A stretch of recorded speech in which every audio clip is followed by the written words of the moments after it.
Fala, seus lindões, Kreuzer aqui, e no vídeo de hoje a gente vai falar sobre Stranger Things, mais especificamente sobre o livro Stranger Things, que foi escrito pelo Joseph Vogel, e eu já tinha comentado sobre ele aqui no canal quando entrou em pré-lançamento pela Dark Side, e agora ele lançou oficialmente. E gente, esse conteúdo que tá aqui nesse livro é assim, é pra todo fã de Stranger Things. Se você quiser se aprofundar na série, você querer entender as minúcias, inclusive sobre a construção dos personagens, esse livro é pra você com certeza. Vem este kit incrível com sketchbook e também um marca-páginas customizado de rádio. E vocês sabem que eu amo trazer as novidades de Stranger Things aqui no canal, inclusive muitos de vocês se inscreveram aqui por causa do conteúdo de Stranger Things, e esse livro, gente, ele é tipo uma enciclopédia de todo esse universo criado, também na concepção dos personagens. Sério, é um estudo muito minucioso, eu fiquei de cara. Eu acho que você também começa a enxergar a série de forma diferente, como alguns detalhes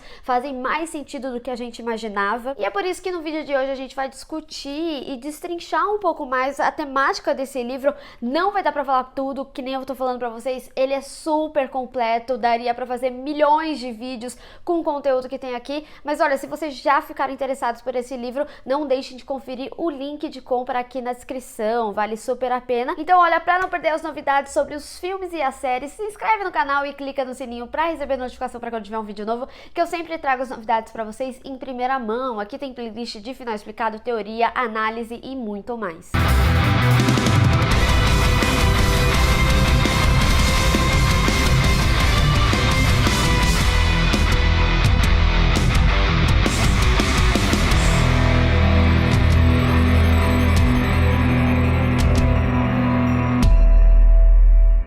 É uma série que virou febre tanto para quem nasceu nos anos 80 e conseguiu ver todo o contexto da época que era criança, quanto para o público mais novo, que se encantou por todo aquele universo e também acompanhou as crianças crescendo desde 2016. E inclusive nesse livro eles focam bastante sobre a geração Xennial, que é justamente quando tem essa transição, né, dos anos 80 para os anos 90, tá ali no meio dos anos 80, então é justamente quando pega essa transição da geração X com os millennials. Então a gente consegue ver alguns aspectos tanto do cinismo da geração X quanto também do otimismo dos millennials, e eu acho que é por isso que explica por que a série também conquistou esse público, essa variação desse público, porque ela conversa justamente com essa época e com essas duas gerações. Aliás, a série tem até uma questão muito engraçada, né, porque a Netflix na época ela não fez uma super divulgação e ela acabou sendo divulgada que nem era basicamente nos anos 80, né, no boca a boca. Então as pessoas foram conhecendo a série, foram gostando, indicando para os amigos, e agora ela é o sucesso que é hoje. E eu acredito que foi justamente isso que incentivou o Joseph Vogel a escrever esse livro, porque ele é um conteúdo bastante aprofundado na cultura pop dos anos 80, tem muitas referências dos filmes dos anos 80 pra gente ter essa série original, e é até interessante porque conforme a gente vai lendo, a gente vê que talvez tenha sido uma fórmula de sucesso até que proposital, porque ela acaba se reutilizando de algumas obras que foram um grande sucesso nos anos 80 e utilizando esses conceitos usados nas obras que inspiraram os irmãos Duffer para justamente criar a série. Uma coisa que eu gostei muito desse livro é que, da mesma forma que o autor ele faz uma introdução falando como que foi os anos 80 dos Estados Unidos, a Dark Side também adicionou uma introdução falando sobre os anos 80 do Brasil. Então a gente consegue ver como, mesmo que sejam realidades diferentes, a gente teve uma infância que foi uma infância mais libertária. Ele foca bastante em certo momento do livro falando sobre essa liberdade, eu já vou falar um pouquinho mais à frente aí no livro, mas a gente vê que o Brasil também acabou se utilizando de alguns aspectos que também foram usados tanto na série quanto o que de fato aconteceu nos anos 80. Como eu falei no início desse vídeo, esse livro ele é aquele livro que é de fã para fã, e particularmente eu gostei muito que ele falou muito sobre como foi a criação da vinheta, essa vinheta icônica da série que a gente ama, a gente não pula, é aquelas vinhetas que a gente não pula, e como inclusive eles utilizaram algumas referências para criar, e também até mesmo no lettering e tudo mais, mas principalmente como algumas imperfeições que tem na letra são propositais. E segundo os irmãos Duffer, eles falaram que eles queriam essa combinação hipnótica de movimento, cor e sombra, que é o que a gente tem realmente na vinheta de Stranger Things. E a vinheta, ela foi inspirada nos trabalhos do Greenberg, que foi quem criou os letterings dos aliens, Superman. E outra grande referência tanto pra música que foi feita só pra vinheta, como também pra trilha sonora da série, foi o John Carpenter, que eles queriam justamente essa trilha sonora icônica que ele trabalhava nos seus filmes, que traziam esse tom de terror, que a gente consegue ver, por exemplo, em Halloween. E foi justamente essa referência que ajudou na composição da música da vinheta, com o uso de sintetizadores, que depois foram para um processo de edição, que fizeram essa distorção e criaram esse conceito único que a gente acompanha até hoje. E ainda sobre a trilha sonora, é muito interessante porque da mesma forma que ela compõe toda essa questão da ambientação dos anos 80, ela também complementa a personalidade dos personagens. Então, por exemplo, a gente tem esse heavy metal dos anos 80 aí para a personalidade do Billy, e a gente pode perceber também que conforme vai se intensificando e a gente vai conhecendo ele, a gente começa a ouvir músicas mais pesadas, e eu gostei muito desse detalhe que eles trouxeram. A propósito, fun fact, a série não usou ainda Michael Jackson por causa dos direitos, né? É meio caro, é meio difícil conseguir. A única vez que eles conseguiram usar Michael Jackson foi no trailer, e segundo eles tiveram que pedir muito, bajular muito, e ainda assim foi caro, mas pelo menos eles conseguiram. Até porque em certo momento do livro eles chegam a falar sobre a trindade do pop, né, dos anos 80, e Michael Jackson tem tudo a ver. A gente vê que a série já trabalhou em outros aspectos, tipo no Halloween, que caberia super com a temática de thriller, mas obviamente eles não usaram por causa dessa questão. E referência a algo que a gente sabe que não falta em Stranger Things. Aliás, os irmãos Duffer levaram mais de 30 filmes para mostrar qual que era o conceito que eles queriam trazer para a série, quais elementos que eles iriam trabalhar. Aqui no livro eles até chegam a falar sobre a trindade dos irmãos Duffer, que é o Steven Spielberg, o Stephen King e o John Carpenter, com essa questão aí da trilha sonora. E é até interessante a gente falar sobre essas referências dos filmes, porque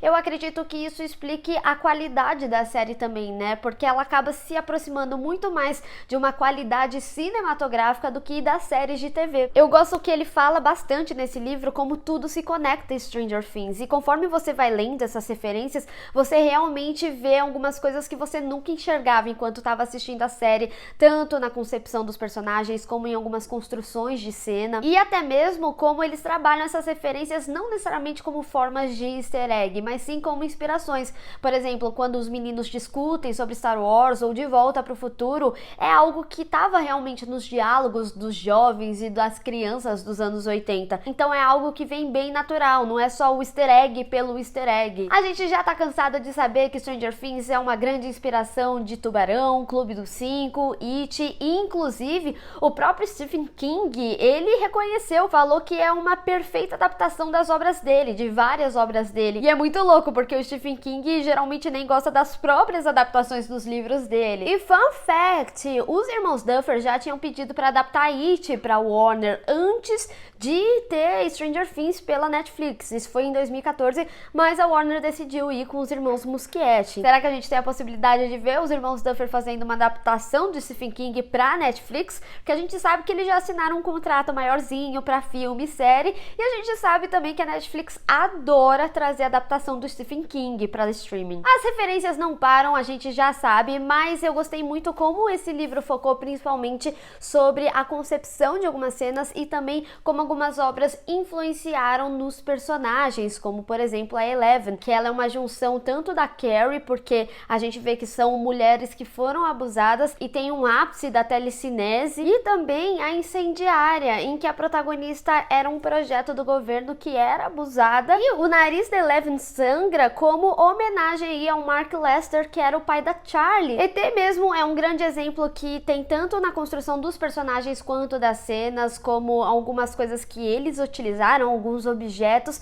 mas também como fala sobre a relação do Mike e da Eleven inicialmente, que era bastante similar com o Elliot e o ET. O próprio Hopper, ele é uma grande referência de Indiana Jones, mas eu gostei muito quando ele falou sobre a referência de Conta Comigo, que é aquela cena dos trilhos, tanto quando as crianças estão lá, quando o Steve tá lá com o Dustin jogando carne, porque essa cena, ela é muito complementar, tanto com essa homenagem homenagem pro filme, quanto para essa questão deles estarem em uma encruzilhada. Além, lógico, de representar a jornada das crianças. E uma referência que ele fala aqui no livro, e eu gostei muito, e que poucas pessoas falam, até porque eu acho que ela destoa um pouco desse contexto dos anos 80, até porque o filme é de 1993, é Parque dos Dinossauros. A gente consegue ver como o próprio Demogorgon, ele parece muito da maneira que ele se movimenta com o Velociraptor. Então é muito louco, assim, que as referências que eles trabalharam ao longo desses 30 filmes aí,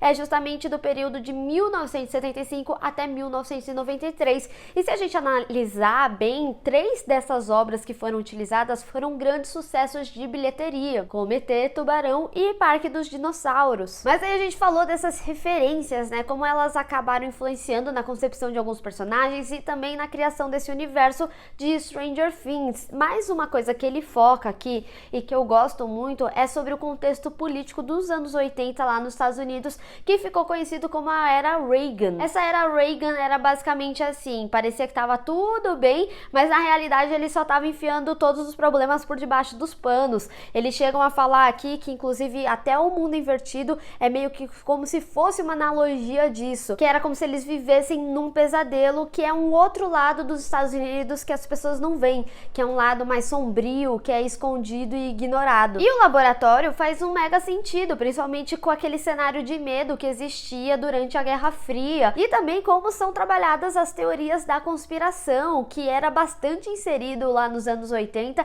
e como que mescla também com a verdade. Aqui eles falam sobre o projeto que foi a origem de Stranger Things. Eu já falei dos 2 aqui, que é o projeto Montauk, que inclusive ia ser o nome da série, não ia se chamar Stranger Things, ia se chamar só Montauk, de experimento do governo, que ninguém sabia, e também o MK Ultra. Tem os 2 vídeos falando desses 2 projetos aqui no canal, o link dos vídeos Stranger Things todos estão aqui na descrição. E outra questão política e bastante importante que a série retrata é a questão da liberdade das crianças, e como a bicicleta também representa toda essa questão de liberdade. Tanto que em certo momento da série, o Hopper, quando ele encontra a bicicleta do Will, ele fala, isso é como um Cadillac para essas crianças. Então o Will não estar com a sua bicicleta era algo realmente muito sério. Para vocês terem noção, e foi uma coisa que eu li nesse livro, na época o governo até passava umas propagandas às 22 horas na TV, fazendo uma pergunta assim, você sabe onde que tá seu filho? E por isso, da mesma forma que existia a liberdade, também criou